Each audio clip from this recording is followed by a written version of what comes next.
네, 민광 앵커는 소통할 때 전화가 편하세요? 문자가 편하세요? 그거죠 뭐. 톡이나 문자 한두 번 보내는데 계속 이어지면 그냥 전화하자 이렇게 해서 전화 바로 합니다. 네, 저는 전화가 좀 편한 편인데 요즘에 전화 통화하는 것에 불안함을 느끼는 이른바 전화 공포증이 있는 분들이 많다고 합니다. 어떤 분들인지 출근길 인터뷰에서 그 심리를 알아보겠습니다. 뉴스캐스터 연결합니다. 박서희 캐스터. 화요일 출근길 인터뷰에서는 최진영 한국심리학회장을 만나 얘기 나눠보겠습니다. 안녕하세요. 안녕하세요. 통화 공포증이라는 게 정확히 어떤 건가요? 통화를 어려워해서 좀 두려움까지 생기고 나중에는 이제 기피하면서 공포증으로도 발전하기도 합니다. 근데 이것은 사회적 불안장애 일종이라서 사회적 맥락 안에서 이제 다른 사람한테 자기가 실수를 해서 창피함을 당하거나 아니면 부정적인 평가를 받는 거에 대한 두려움을 말합니다. 그렇다면 어떤 증상들이 있을 때 통화 공포증을 의심해 볼 수 있을까요? 뭐 이제 통화를 하려고 하면은 뭐 식은땀도 나고 뭐 심장이 일단 먼저 두근두근 거리고 이제 무서운 거죠.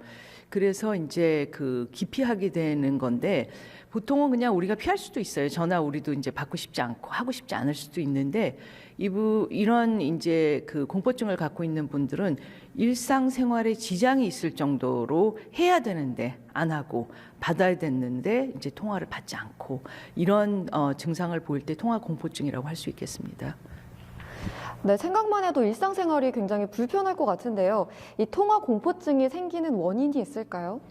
그러니까 대부분의 사회적인 공포증이나 이제 그 불안 장애 같은 경우 아까도 말씀드린 것처럼 이제 부정적인 이제 자기에 대한 평가 등을 이제 두려워하는 건데 어떻게 보면은 이제 사회적인 맥락에서 자신이 이제 평가될 거에 대해서 지나치게 이제 크게 생각하고 그리고 사실 우리 다 실수를 하잖아요. 뭐 저도 지금 뭐 얘기하고 있지만 이렇게 완벽하게 얘기할 수도 없고 그런데 그런 거 하나하나에 굉장히 이제 집착을 하게 되는 이제 그 자기 자신에 대한 이제 비합리적인 높은 기대를 갖고 있거나 아니면 누군가 기대가 이제 자기가 이제 그렇게 생각했을 수도 있고 그런 면들이 이제 그 사회적인 공포나 불안이나 이런 것들을 이제 유발한다고 하는데 이제 우울감도 이제 그 심한 우울증 같은 경우는 사실은 대인 기피 또는 사회적 기피를 하거든요.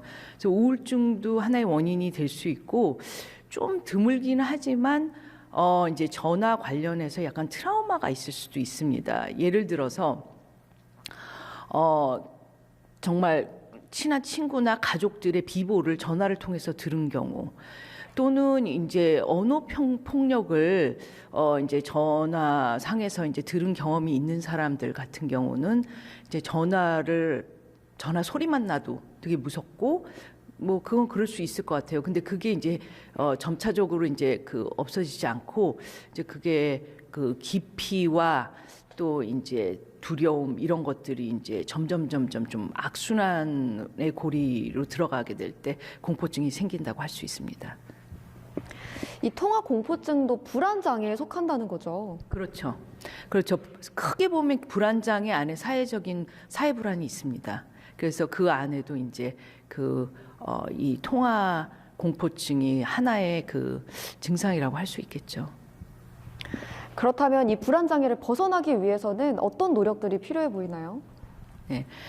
이제 그 노력으로 치자면 본인이 노력을 하기 위해서는 중요한 전화가 있으면 안 할 수는 없는 거잖아요. 그리고 이제 전화 상황에서 또 자기가 이제 친구한테라도 중요한 얘기를 해야 될 때 이럴 때는 좀 미리 생각해서 무슨 얘기를 할 건지 그 멘트라도 이제 적어놓고 그러면서 자기 자신도 조금 이렇게 긴장을 완화시키고 좀 그거에 대해서도 너무 이렇게 불안이 안 되도록 이제 그 호흡도 이제 좀 긴장을 풀려고 하는 것도 중요한데 근데 또 한 가지는 너무 긴장을 풀려고 하면 우리가 왜 긴장이 더 생길 수가 있잖아요. 그래서 그럴 때는 이제 보통 사람들이 이제 긴장을 하게 되는데 가슴이 뛰기 시작하면 어머 이거 뭐지? 뭐 이런 생각을 할 수 있는데 사실은 우리가 뭐 가슴이 두근거리는 게 꼭 나쁜 것만은 아니잖아요. 그래서 통화를 하는 게 내가 뭐 이제 예를 들면 뭐 중요한 일을 하는 거다 이런 식으로 스스로도 체면을 걸 수도 있고, 가장 중요하게는 이제 공포증까지 가서 일상생활이 안 된 분들은 인지행동 치료를 권할 수가 있어요. 왜냐하면은 연구들에 의하면은 불안장애가 대부분 그런데 이 통화 공포증 같은 경우 인지행동 치료 CBT라고 하는데 요 그 방법이 가장 효과적이라고 이제 연구 결과들이 나오고 있습니다. 거기서 이제 주로 주목하는 것들은 뭐냐면은 보통 이런 공포나 불안을 갖고 있는 분들이 자신에 대해서 비합리적인 이제 그 기준을 갖고 있고 비합리적인 또 생각을 갖고 있어요.